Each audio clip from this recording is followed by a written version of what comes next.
A unit trust is a form of collective investment constituted under a trust deed. Found in Fjji, Ireland, the Isle of Man, Guernsey, Jersey, New Zealand, Australia, Namibia, South Africa, Singapore, Malaysia and the UK, unit trusts offer access to a wide range of securities. Unit trusts are open-ended investments, meaning that unlike investment trusts there is not a finite number of units in issue, and these can increase or decrease dependent upon the net sales and repurchase by existing unit holders. These units are managed within what is known as the manager's box. The box manager of the fund will make a decision at each valuation point whether or not to create or to liquidate units based on the final net sales and redemptions prior to the next valuation point where the fund is priced on a forward basis, or at the actual valuation point where the fund is priced on an historic basis. Forward pricing is the most common. The underlying value of the assets is always directly represented by the total number of units issued multiplied by the unit price less the transaction or management fee charged and any other associated costs. Each fund has a specified investment objective to determine the management aims and limitations. Structure: the fund manager runs the trust for profit. The trustees ensure the fund manager keeps to the fund's investment objective and safeguards the trust assets. The unit holders have the rights to the trust assets.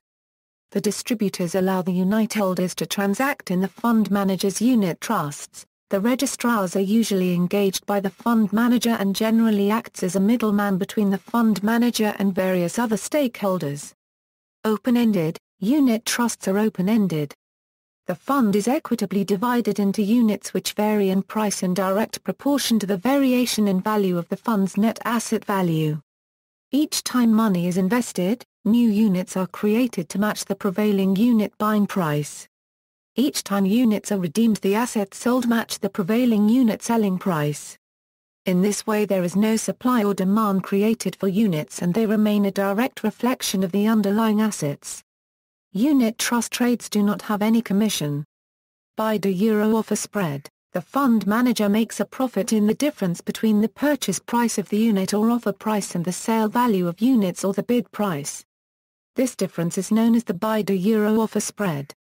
The buy-to-euro offer spread will vary depending on the type of assets held and can be anything from a few basis points on very liquid assets like UK/US government bonds, to 5% or more on assets that are harder to buy and sell such as property. The trust deed often gives the manager the right to vary the buy-to-euro offer spread to reflect market conditions, with the purpose of allowing the manager to control liquidity. In some jurisdictions the buy-to-euro offer spread is referred to as the buy-to-euro ask spread. To cover the cost of running the investment portfolio, the manager will collect an annual management charge or AMC. Typically this is 1 to 2% of the market value of the fund. In addition to the annual management charge, costs incurred in managing and dealing the underlying assets will often be borne by the trust. If this is the case, the provider will extract revenue equal to the AMC without incurring any expenses managing the fund. This makes the charges in such vehicles lack transparency. Mechanics: a unit is created when money is invested and cancelled when money is divested. The creation price and cancellation price do not always correspond with the offer and bid price. Subject to regulatory rules, these prices are allowed to differ and relate to the highs and lows of the asset value throughout the day. The trading profits based on the difference between these two sets of prices are known as the box profits. OEIC conversion: in the UK many unit trust managers have converted to open-ended investment companies in recent years. OEICs normally have a single price for purchase and sale, although recent regulatory change now permits dual pricing too, in line with unit trusts. The motivation for conversion is often cited as a simplification and precursor to offering funds Europe-wide under EU rules. More cynical observers may have noted that there is increased latitude to hide charges in the OEIC dilution adjustment, more commonly referred to as swinging single price, whilst maintaining the veneer of simplification. History: the first unit trust was launched in the UK in 1931 by M&G under the inspiration of Ian Fairbairn. The rationale behind the launch was to emulate the comparative robustness of U.S. mutual funds through the 1929 Wall Street crash. The first trust, called the First British Fixed Trust, held the shares of 24 leading companies in a fixed portfolio that was not changed for the fixed lifespan of 20 years. The trust was relaunched as the M&G General Trust and later renamed as the Blue Chip Fund. By 1939 there were around 100 trusts in the UK, managing funds in the region of £80 million. For more details of the trust origin of the unit trust and its relationship with American mutual funds, see Sin, Cam Fan, the legal nature of the unit trust.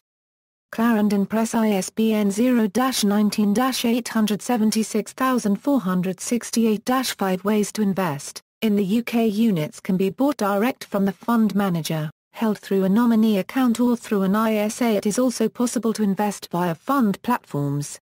From 1 January 1987 to April 5, 1999 it was also possible to invest via a PEP, however these were discontinued and all PEP accounts automatically became stocks and shares ISAs on April 6, 2008.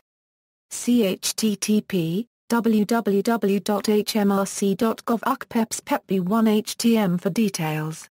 See also, Collective Investment Scheme, Open-Ended Investment Company, Investment Trust. Further reading, Sin, Cam Fan, the legal nature of the unit trust. Clarendon Press, ISBN 0-19-876468-5. References. External links. The FCA regulates unit trusts in the UK under their CIS rules.